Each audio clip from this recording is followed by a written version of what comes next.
Welcome to A Mason's Work, the podcast where we review Masonic symbols and illustrate how they can be used to solve problems in everyday life. With your host, Brian Mattox, a proud member of the Craftsman Online Media Network. So if it's very common for people to mislead themselves, and again, not lie to themselves most of the time, but if it's really common for you to mislead yourself in your everyday basis or everyday kind of internal conversation, if you have those, it's really important to understand how you're going to figure out if you're telling yourself the truth or not, right? Because again, you're going to be the easiest person to mislead or the easiest person to lie to. When that happens, when you are beginning that awareness phase where like there's a situation here that you're aware that you don't like what's going on or you don't like how it's playing out, the very first indicator that something is amiss is that you have a very, very quick response. When you're misleading yourself, you usually have a kind of an initial reaction very, very quickly. It's suspiciously fast. Someone asks you why you didn't follow through on something, and before the question's over, you're already explaining. You think about a situation and you're already immediately defensive.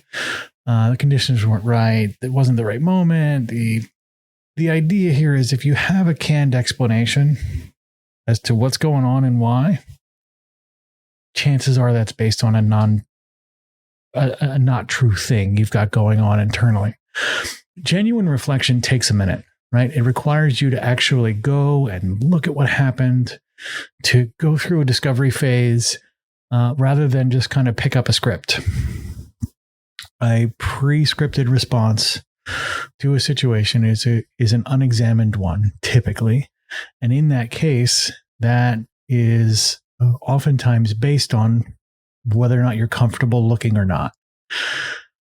Don't get confused with default responses that you already have that are not based on a challenge, right? The second sort of gateway here will help you figure this out. The second gateway is, or second signal is, the direction of that response. So if you do have a quick response, that's fine.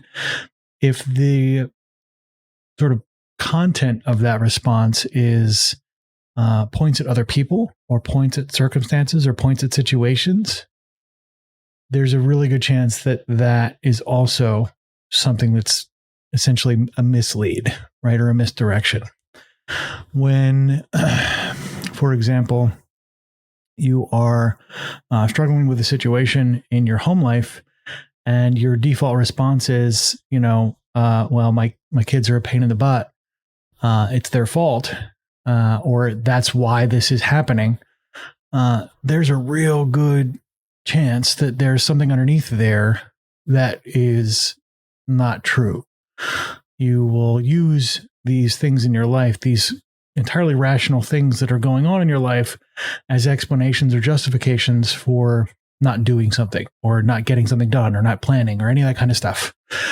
The third indicator that you've got kind of maybe something that's not entirely accurate is that the feeling that you get right after you've explained yourself, right after you have told yourself the story about why you're in this situation or why the world has put you in that situation, if that story makes the discomfort go away immediately, that's a good indicator that it is being used as a band-aid and not as discovery process, right?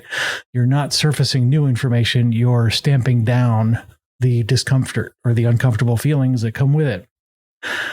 So each of these represents effectively a way in which you probably mislead yourself. I know it. That's how it works for me. I know that that's the texture of how I mislead myself. There's, perhaps other nuances there. You might find that there's other tricks that you pull on yourself on a regular basis. But the practice here is to look at the explanations, those cognitive stories we tell ourselves about why the world is the way it is. And the moment that they take away from your agency, the moment they make and justify the world the way it is, or the situation the way it is the moment where you might have this erosion of self-trust, where you are surrendering your capacity and agency to a system or to the world around you. And that's because it's uncomfortable to try and solve it. So you don't have to kind of dig in too deep right away. In the awareness phase of the ARAA sequence, this is really just about understanding the data, the input. Okay? We'll talk more about that over the next couple of days. The views represented in this podcast are those of the speaker alone and are not representative of any grand or subordinate lodge.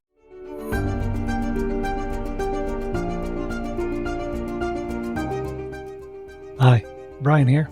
I wanted to thank you so much for listening to this episode. If you have any suggestions or guidance for further episodes you'd like to see or hear, whatever the case may be, please don't hesitate to reach out to me at amasonswork.com, and we will try and incorporate your suggestions into a future recording. Thanks.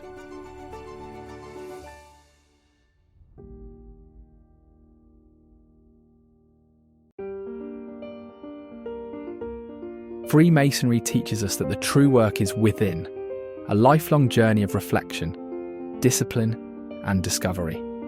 At A Mason's Work, we help Masons bring out their best selves through meaningful self-inquiry and symbolic practice. From personal reflection to lodge engagement, we offer tools that turn symbols into action. Visit us at amasonswork.com. The work is within. The time is now.